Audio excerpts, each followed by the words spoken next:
नमस्कार दोस्तों, आपका स्वागत है YouTube चैनल एसके टेक्नोमेशन पर।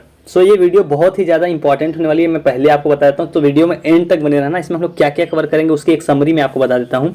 पहली चीज़ तो इसमें हम लोग बहुत सारे मतलब दो तीन, देखो, एक लखनऊ की न्यूज़ है, बुलंदशहर की न्यूज़ है, सुल्तानपुर की न्यूज़ है। तो ये सारी जो न्यूज़ आर्टिकल्स हैं वो हम लोग कवर करेंगे। दूसरी चीज़ मेरे पास क्या बोलते हैं, लखनऊ से जो है कि एक सस्पेक्ट लिस्ट और उसके रिगार्डिंग नोटिस आ रहा है, वो हम लोग कवर करेंगे। दूसरी चीज़ हो गई। तीसरी चीज आप लोग यहाँ पर देख रहे हो कि 1 लाख से ज्यादा छात्रों का फॉर्म रिजेक्ट होगा, इस पे बात करेंगे। तीसरी चीज ये हो गई। चौथी चीज हो गई, आप लोग शपथ पत्र कैसे लिखें, कैसे लिखवाना है, उसका आपको फॉर्मेट, आपको उसकी जरूरत है, तो वो चीज भी हम लोग इस वीडियो के अंदर देखेंगे। तो 4 चीजें हो गई। और 5वां चीज, क्या डॉक्यूमेंट कैसे लगने हैं, DW की तरफ से वो रिप्लाई है, वो चीज हम लोग देखेंगे। तो इसमें बहुत ही ज्यादा इंपॉर्टेंट होने वाली है, इसलिए मैंने सारी चीजें आपको स्टार्टिंग में बता दी ताकि आपको क्लियर हो जाए कि हाँ क्या क्या कवर होंगी वीडियो के अंदर। चले चलते हैं वीडियो की तरफ। उससे पहले वीडियो को सारे लोग लाइक कर दीजिए, और जिन्होंने चैनल को अभी तक सब्सक्राइब नहीं किया वो तुरंत के तुरंत सब्सक्राइब कर लें। वीडियो देखते हो तो सब्सक्राइब करके देखो, उसमें मेरी थोड़ी सपोर्ट हो जाएगी बस। चलिए चलते हैं अपडेट की तरफ। तो हम लोग पहले न्यूज आर्टिकल से ही शुरू करते हैं। तो बुलंदशहर से देखिए पहली न्यूज आ रही है, इसको हम लोग देखते हैं। तो आप लोग ये देख लीजिए, 27 फरवरी यानी कि कल रात में 11:30 बजे की न्यूज है। यहाँ क्या लिखा हुआ है, 16,000 छात्रों का डेटा संदिग्ध, नहीं मिलेगी छात्रवृत्ति। देखो ये बुलंदशहर से सीधा सीधा गाजियाबाद ब्यूरो से आ रहा है कि 16,000 जो छात्र हैं उनका डेटा संदिग्ध पाया गया और उनको नहीं मिलेगी छात्रवृत्ति। यहाँ पर ये हेडलाइन आप लोग देख पा रहे हो, ये लिखी हुई है। अब ये पूरा मैटर क्या है आपको आइए दिखा देते हैं।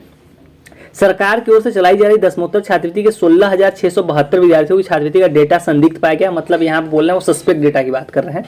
समाज कल्याण निदेशालय ने डेटा वापस भेजते हुए सत्यापन के लिए एक और मौका दिया है। एक और मौका का मतलब आपको डॉक्यूमेंट और जो प्रूफ देने हैं उसका चांस की यहाँ बात कर रहे हैं। इसके निर्देश मिलते ही पूरा डेटा संबंधित शिक्षण संस्थानों को भेज दिया गया। मतलब सस्पेक्ट लिस्ट जो है कि शिक्षण संस्थानों को भेज दिया गया। ये बात मैं आपको बहुत टाइम से बता रहा हूँ। डेटा का सत्यापन न होने की स्थिति में यह विद्यार्थी छात्रवृत्ति से वंचित रह जाएंगे। मतलब अगर आप डॉक्यूमेंट नहीं जमा करते, उन तक अगर DW तक आपका डॉक्यूमेंट नहीं पहुंचता तो आपका फॉर्म रिजेक्ट कर दिया जाएगा। चालू शिक्षण सत्र में कक्षा 11 से पोस्ट ग्रेजुएट, ITI समेत अन्य कक्षाओं पढ़ने वाले छात्र छात्राओं ने दसमोत्तर छात्रवृत्ति के लिए आवेदन किया था। इसमें व्यावसायिक कक्षाओं के विद्यार्थी भी शामिल हैं, मतलब प्रोफेशनल कोर्सेज वाले भी हैं। जिला स्तर से संतुति के साथ छात्रवृत्ति का ब्यौरा समाज कल्याण निदेशालय भेजा गया। निदेशालय स्तर से की गई जांच में 16,672 विद्यार्थी, ये सिर्फ बुलंदशहर की बात कर रहे हैं। बुलंदशहर में इतने विद्यार्थी निकल गए जिसमें से इतने ये हैं और यह है OBC इतने सारे हैं। तो इनमें देखो जनरली क्या लिखा हुआ है कि जिसमें अधिकांश विद्यार्थियों के हाई स्कूल के प्रमाण पत्रों का ब्यौरा संदिग्ध पाया गया। वो वही वाला जो UP board ICSE board mismatch देख रहा हूँ, वो बोल रहे हैं अधिकांश लोगों का यही समस्या है। छात्रों की ओर से आवेदन में दिए गए हाईस्कूल के प्राप्तांक, अनुक्रमांक के साथ अन्य जानकारियां सत्यापन में सही नहीं पाई गई। मतलब वो ये बोल रहे हैं कि ज्यादातर लोगों का जो डेटा है वो सस्पेक्ट इसलिए पाया गया कि आपने गलत भरा है, मैच नहीं कर रहा है, वो ऐसा बोल रहे हैं। तो ये चीज आप लोग यहाँ देख लीजिए। आधार से संबंधित भी यहाँ पर लिखा हुआ है कि उसमें भी दिक्कत आ रही है। तो यहाँ पर देखिए क्या लिखा हुआ है सीधा सीधा कि अगर ऐसा आपने डेटा, मतलब सारी चीजें आपने करेक्टर नहीं की, मतलब सही नहीं कराया, सही कराने का मतलब क्या हुआ, आपको प्रूफ देना है। आपका जो भी सस्पेक्ट है उसका प्रूफ नहीं दिया आपने। इसमें डेट नहीं लिखी है बुलंदशहर वालों के लिए, डेट कब तक है, डेट की यहाँ पर कोई बात नहीं की है। तो मेरे हिसाब से आज आखिरी दिन है इसका, मैं मान के चलता हूँ, क्योंकि 27 और 28 ही जनरली ज्यादातर आप देखोगे मऊ, आगरा, ये सारे जितने भी आपने पहले भी देखे थे सब लोग 27 या 28 मैक्सिमम दे रहे हैं। 28 को ही मानते हुए आप लोग आज लास्ट डेट है। तो जितने लोगों ने सस्पेक्ट डेटा का अब तक अपना प्रूफ सबमिट नहीं किया, मैं रिक्वेस्ट करता हूं कि आज के आज जाएं अभी और जाके अपना सबमिट करें। यहाँ पर आप लोग क्लियर देख सकते हो कि प्रभारी देखिए जिला समाज कल्याण अधिकारी विनीत कुमार तिवारी ने बताया कि छात्र अपने मोबाइल से विभाग की लॉगिंग पर डेटा संशोधित कर सकते हैं। ये गलत लिखा हुआ है, आप ऑनलाइन नहीं कर सकते हो। यहाँ पर ये लाइन क्यों लिखी हुई पता नहीं। दूसरी स्थिति में छात्र छात्रा अपने विद्यालय से डेटा संशोधित करवाते हुए विभाग को भिजवा सकते हैं। मतलब कि वही आपको अपना प्रूफ जो है कि कॉलेज से देना है। तो ये चीज तो हो गई, ये पहली न्यूज हो गई। अब लखनऊ से जो न्यूज है वो कवर करनी बाकी है। सस्पेक्ट लिस्ट और शपथ पत्र के फॉर्मेट, ये सारी चीजें देखेंगे। उससे पहले कल बहुत लोगों की छात्रवृत्ति आई, मैंने कल वीडियो बना के आपको बताया भी, उसके कमेंट्स में भी आप लोग जाके चेक कर सकते हो। कुछ लोगों को विश्वास नहीं होता है, उसमें मैंने प्रूफ तो दिखाया ही। आप उस वीडियो के कमेंट्स में जाओगे, वहां भी आप लोग में से काफी लोग दिख जाएंगे जिन्होंने लिखा है कि सर मेरी कल आ गई या इतनी आ गई। तो पैसा आया है, अगर आपने अभी तक नहीं चेक किया तो PFMS से तुरंत अपनी छात्रवृत्ति चेक कीजिए।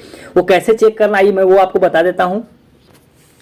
तो PFMS पे छात्रवृत्ति चेक करने के लिए आपको सिंपल गूगल सर्च करना upscholarships.org। उसके बाद आप जैसे इसको ओपन करोगे आपके सामने जो वेबसाइट ओपन होकर आएगी, यहाँ पर रेड कलर में आपको लिंक दिखाई देगी यूपी स्कॉलरशिप स्टेटस 2022-23। आपको बस इसको ओपन कर लेना है। इसको ओपन करते ही आपको नीचे स्लाइड डाउन करना है। यहाँ पर आपको सारी लिंक एक साथ देखने को मिल जाएगी। अगर आप स्टेटस देखना चाहते हो तो वो भी देख सकते हो। PFMS पे अपनी छात्रवृत्ति देखना चाहते हो वो भी यहाँ पर देखिए इजिली यहाँ पर लिंक मौजूद है, UP scholarship status on PFMS। यहाँ पे देखो रजिस्टर्ड नहीं करके आएगा तो आपको बैंक जाके दोबारा से अपना नंबर, मोबाइल नंबर रजिस्टर कराना पड़ेगा, तब आपके SMS आएगा। नहीं तो बहुत लोगों की दिक्कत आ रही है, मैं बता देता हूँ। आप लोग कमेंट करके लिखोगे कि सर वो नहीं आ रहा, OTP नहीं आ रहा है, रजिस्टर नहीं बता रहा है। सो आपका नंबर नहीं लिंक होगा खाते से, या लिंक होगा तो दूसरा नंबर जाके कराओ। बहुत लोगों की दिक्कत आ रही है, तो कुछ लोगों का सॉल्व भी हुआ है, तो ये चीज़ आप लोग ट्राई कर सकते हो। अब हम लोग चलते हैं मेन वीडियो की तरफ, और वहाँ भी बहुत सी न्यूज़ बाकी है, उनको हम लोग कवर करते हैं। अगली बड़ी अपडेट आ रही है वो लखनऊ की तरफ से आ रही है। देखिए लखनऊ का ये आप लोग देख लीजिए कब का है, 27 फरवरी 2023 6:35 कल शाम का है। 26,000 छात्रों का छात्रवृत्ति डेटा संग्रहित जांच के आदेश। तो आपने जो थंबनेल में देखा है कि 1 लाख से ज़्यादा छात्रों का जो फॉर्म मैंने लिखा है कि रिजेक्ट होगा, वो इसी बेसिस पे लिखा है। अभी मैं आपको बता देता हूँ। आपने देखा था कि झांसी से सिर्फ 27,000 डेटा निकला है संदिग्ध वाला, जिनको ये लोग बोल भी रहे हैं कि अगर डॉक्यूमेंट उन तक सही टाइम तक नहीं पहुंचा तो लोग रिजेक्ट कर देंगे। अब लोग सीधे सीधे DW अधिकारी आपको आके बता रहे हैं। फिर लखनऊ का आप देख रहे हो 26,000, 26 और 27 तो ये हो गए। अभी आपने बुलंदशहर का पीछे देखा, उसमें भी कुछ ऐसे 30 कितने हजार करीब में थे, तो ये आप लोग देख रहे हो 16,000 करीब में यहाँ हो गए। उसके अलावा आगरा का भी आपने देखा, उसमें भी संदिग्ध निकला। तो करीब करीब मैंने न्यूज आर्टिकल से आप लोगों को 1 लाख तो बता दिए, सिर्फ ये कुछ जिलों के 4 जिलों से ही 1 लाख के करीब में मतलब संदिग्ध डेटा आ गया, 4 से 5 जिलों के बीच में।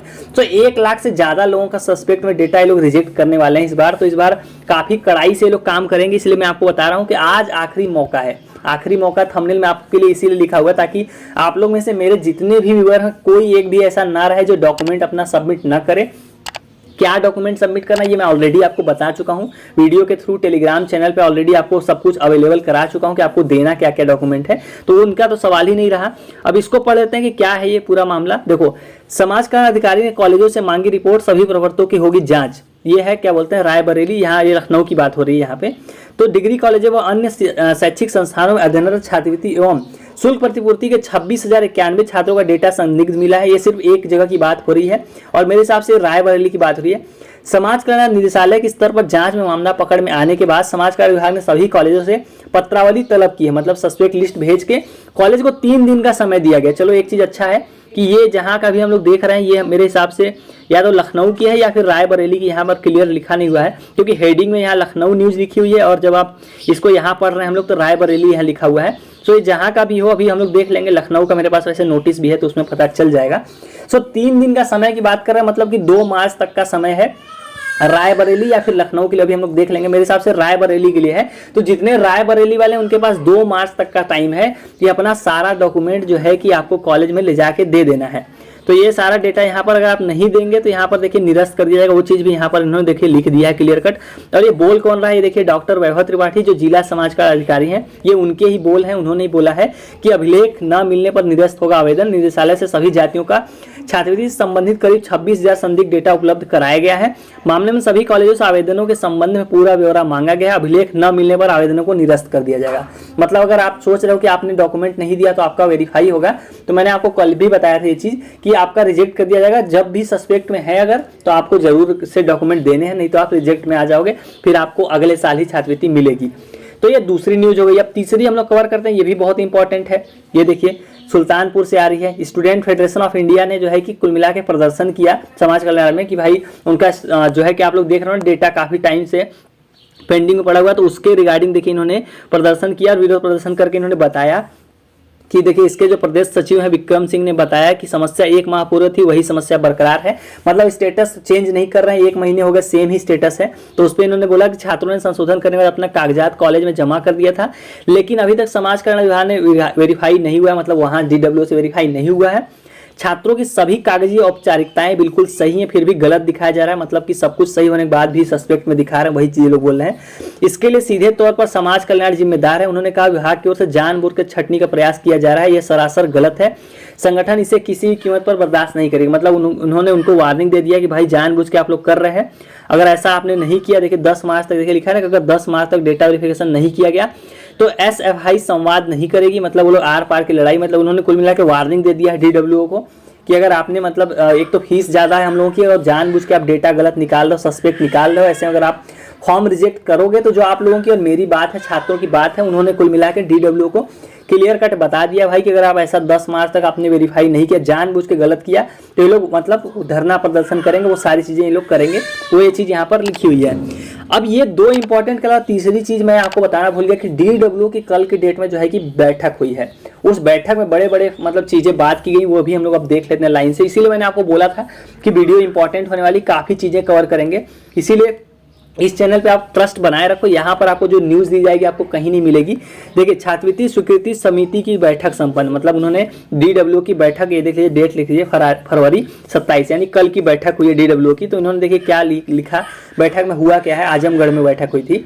तो देखिए, जिलाधिकारी विशाल भारद्वाज की अध्यक्षता में कलेक्टर सभागार में दसमोत्तर छात्रवृत्ति एवं शुल्क प्रतिपूर्ति योजनांतर्गत जनपदीय छात्रवृत्ति स्वीकृति समिति की बैठक संपन्न हुई, मतलब DW की बैठक संपन्न हुई।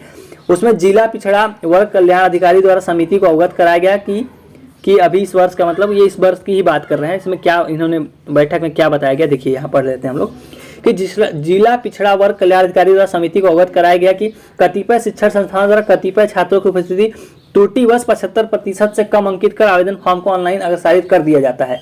मतलब जानबूझ के आपके स्कूल कॉलेज ने आपका अटेंडेंस जो है कि 75% से कम करके फॉरवर्ड कर दिया है, जिस पर जिलाधिकारी ने कहा कि ऐसे शिक्षण संस्थानों से उपस्थिति प्रमाण पत्र लेकर नियमानुसार पात्र छात्र छात्राओं का आवेदन अग्रसारित एवं अपात्र छात्र छात्राओं का आवेदन निरस्त किया जाए। मतलब ये वही चीज बोल रहे हैं कि जिनका भी सस्पेक्ट में अटेंडेंस परसेंट 75% से कम आ रहा है, वो लोग अपने अटेंडेंस का प्रूफ जो है कि फोटोकॉपी या अटेंडेंस का प्रूफ DW तक पहुंचवा दें कॉलेज से, ताकि उनका वेरीफाई हो सके। पहली चीज ये हुई। अब दूसरी चीज देख लीजिए यहाँ पर, जिला पिछड़ा वर्ग कल्याण अधिकारी द्वारा अवगत कराया गया कि नियमावली के अनुसार प्राइवेट संस्थाओं में प्रोफेशनल पाठ्यक्रमों में जहां कक्षा 12 के प्राप्तांकों के आधार पर प्रवेश दिया जाता है, प्रोफेशनल कोर्स में BTech MBA B फार्मा ये सारे आ जाते हैं, वहां छात्रवृत्ति एवं शुल्क प्रतिपूर्ति प्राप्त करने है तो बेंच मार्क कक्षा 12 की परीक्षा में 60% न्यूनतम प्राप्तांक होना चाहिए। मतलब कि इन जो कोर्सेज की बात है उनमें 60% होना चाहिए मिनिमम, उससे कम होगा तो आपका रिजेक्ट कर जाएगा। तो यही यहाँ वही चीज लिख रहा है कि यह प्राविधान गैर प्रोफेशनल पाठ्यक्रमों पर लागू नहीं होगा। गैर प्रोफेशनल मतलब बाकी जो कोर्स हो गए इनके अलावा, BTech MBA B pharma professional courses के अलावा, डिप्लोमा के अलावा जो कोर्सेज हो गए BA B.Ed वो सब वाले, तो उन पे ये नियम 60% वाला नहीं एप्लीकेबल होगा 12th में। जिलाधिकारी ने कहा कि ऐसी स्थिति में किसी वर्ग के ऐसे छात्रों का डेटा निरस्त किया जाए, मतलब जिसका भी 60% से कम होगा, चाहे वो किसी भी मतलब कैटेगरी से आता होगा। देखिए लिखा है ना, किसी भी वर्ग का आता होगा, 60% से कम है प्रोफेशनल कोर्सेज में, तो उसका रिजेक्ट किया जाए। साफ कहा। जिलाधिकारी ने कहा डुप्लीकेट अकाउंट नंबर की श्रेणी के डेटा के संबंध में संस्थान से भी अभिलेख प्राप्त कर लिए जाए तथा PFMS पर तथा संस्था द्वारा उपलब्ध कराएगा अभिलेख। तो ये वही सारी चीजें लिखी हुई हैं, काफी डिटेल में लिखा हुआ है। वीडियो बहुत बड़ी हो जाएगी अगर इसको लाइंस में पढ़ने जाऊंगा। तो मैं टेलीग्राम चैनल पे इसकी लिंक आपको दे दूंगा, वहां से आप ये लोग इसको न्यूज आर्टिकल को पढ़ लेना। इसमें बेसिकली वो रूल लिखे हुए हैं, किसका रिजेक्ट करना है, किसका वेरीफाई करना है और कौन से डॉक्यूमेंट लेके कब तक करना है, वो सारी चीजें इसमें मतलब इन्होंने कल मीटिंग में डिस्कस की, तो वो सारी चीजें कवर हो गई। अब इसके अलावा एक इंपॉर्टेंट चीज है कि डॉक्यूमेंट आपको क्या देना है। देखिए, एक छात्र को जो है कि IGRS से 27 फरवरी यानी कल की डेट में रिप्लाई आया, तो उन्होंने देखिए बोला क्या है कि छात्र अपने ऑनलाइन छात्रवृत्ति आवेदन पत्र में सभी प्रविष्टियां यथा काउंसलिंग पत्र, इनरोलमेंट नंबर, रोल नंबर, 75% उपस्थिति, यूपी बोर्ड के अलावा अन्य बोर्ड के छात्र छात्रा जैसे CBSE ICSE सही होने के बावजूद अगर आपका सस्पेक्ट की श्रेणी में आ गया है तो छात्र छात्रा सभी साक्ष्यों सहित अपना प्रार्थना पत्र संबंधित शिक्षण संस्थान में जमा कर दे। मतलब DW ने यही बोला है कि अगर आपका सस्पेक्ट में दिखा रहा है सब कुछ सही होने के बावजूद, तो आपको एक लेटर लिखना है, एप्लीकेशन मतलब प्रार्थना पत्र जो आप लिखते हो एप्लीकेशन लिखना है, और आपको अपना प्रूफ जो है कि उससे रिलेटेड जितने भी प्रूफ है वो आपको अपने शिक्षण संस्थान में जमा कर देना, तो आपका जो है कि वेरीफाई करेंगे। ये चीज जो आप देख रहे हो ये DW की तरफ से रिप्लाई आया कल की डेट में, तो ये चीज आपको यहाँ पर देखने को मिल गई। अब बात कर रहे थे जो नोटिस की मैं बात कर रहा था वो आपको बहुत जरूरी है देखनी। ये देख लीजिए आप लोग, प्रयागराज की तरफ से नोटिस आ रहा है, 25 तारीख की नोटिस है। तो प्रयागराज की तरफ से जो डेट है वो 28 फरवरी की दी हुई है। ये आप लोग इंपॉर्टेंट चीजें देखो, मैं इसमें आपको सिर्फ इंपॉर्टेंट चीजें बताऊंगा, वीडियो बड़ी हो गई है तो इसमें हम लोग सिर्फ पढ़ लेते हैं क्या क्या है। तो इन्होंने जो प्रयागराज है उसमें 37,738 लोगों का मतलब सस्पेक्ट में डेटा निकाला है। प्रयागराज की बात करें, सिर्फ प्रयागराज से करीब 38,000 ऐसे छात्र हैं जिनका डेटा सस्पेक्ट में है। आप लोग इसीलिए मैं बोल रहा था कि 1 लाख से ज्यादा छात्रों का डेटा इस बार मतलब सस्पेक्ट में है, जिनको ये लोग रिजेक्ट कर देंगे अगर उन्होंने डॉक्यूमेंट नहीं सबमिट किया। तो इसका आप लोग यही प्रूफ देख सकते हो, 38,000 यहाँ से, बुलंदशहर से 16,000, आपने लखनऊ से 27,000 देख लिया, तो करीब करीब यहीं पर हो गया सीधे सीधे आपका 80,000 करीब में, तो 3 जिलों से हो गया। तो मैं 1 लाख तो बहुत कम बोला, ज्यादातर लोगों का इन्होंने सस्पेक्ट में डाला है। तो जो प्रयागराज के हैं उनके पास 28 फरवरी तक मौका है। शपथ पत्र बनाना 100 रुपया के स्टाम्प पेपर पर, यहाँ लिखा हुआ है देखिए कि 100 रुपये का स्टाम्प जो है कि शपथ पत्र जो है 100 रुपये के स्टाम्प पेपर 28 फरवरी के पहले पहले आपको सबमिट करना है। यानी कि आज जो है कि प्रयागराज वालों के लिए आखिरी मौका है। मैं बता देता हूँ कि ज़्यादातर जो जिले हैं उन सभी के लिए 28 तारीख यानी कि आज लास्ट मौका। तो ये वीडियो जितने लोग भी देख रहे हैं, सस्पेक्ट में डेटा है तो आप जरूर के जरूर अपने डॉक्यूमेंट सबमिट कर दीजिए कॉलेज में जाके। शपथ पत्र का फॉर्मेट देख लीजिए, आपको इन्होंने दे दिया है शपथ पत्र कैसे बनवाना है। देखिए शपथ पत्र ये इजीली आप लोग देख सकते हो। तो ऐसे शपथ पत्र आपको इसी शपथ पत्र को देना है। प्रमाणित किया जाता है कि पिछड़ा वर्ग के दसमोत्तर छात्रवृत्ति शुल्क प्रतिपूर्ति योजना अंतर्गत शिक्षण संस्था द्वारा संदेहास्पद श्रेणी में पाएगा जिन छात्र छात्राओं के सम्मुख पात्र अंकित करते हुए, मतलब वही है कि शपथ पत्र का इन्होंने फॉर्मेट भी अटैच कर दिया है। तो यही शपथ पत्र आपको इस्तेमाल कर लेना है। ये अच्छा फॉर्मेट है DW की तरफ से, तो आप इसी को इस्तेमाल करो, ज़्यादा अच्छा होगा। तो ये भी मैं टेलीग्राम चैनल पर अवेलेबल करा दूंगा, वहाँ से देख लेना। अब उसके साथ में जो एक सस्पेक्ट डेटा भी मेरे पास है प्रयागराज का, वो भी मैं टेलीग्राम पे डाल दूंगा। ये सस्पेक्ट डेटा है जो आप लोग देख रहे हो।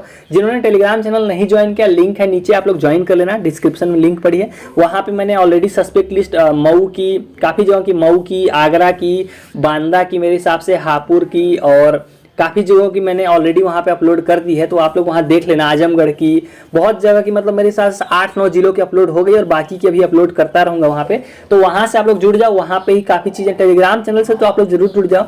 वहाँ पे ही आपको ये सारे प्रूफ डॉक्यूमेंट जितने देखने को मिलेंगे, वहाँ पे ही सारा डॉक्यूमेंट मौजूद है। तो आपको जो भी हेल्प चाहिए टेलीग्राम चैनल पे मिल जाएगी। सो चलिए गाइस, इस वाली वीडियो में इतना ही। उम्मीद करता हूँ आपको ये सारी चीज़ें क्लियर हो गई होंगी। लास्ट में एक बार और आपको बता देता हूँ कि आज 28 तारीख है और आज आखिरी मौका मान के चलो, चाहे आप किसी भी जिले को आज के आज अपने कॉलेज में आप सारे डॉक्यूमेंट जो मैंने बता रखे हैं आपको पिछली वीडियोस में, वो सारी चीज़ें आप लोग सबमिट कर देना। बाकी कोई डाउट्स हो तो इंस्टाग्राम पे मैं आप लोगों के लिए अवेलेबल हूँ। सो चलिए गाइज, इस वाली वीडियो में इतना ही। Thank you for watching.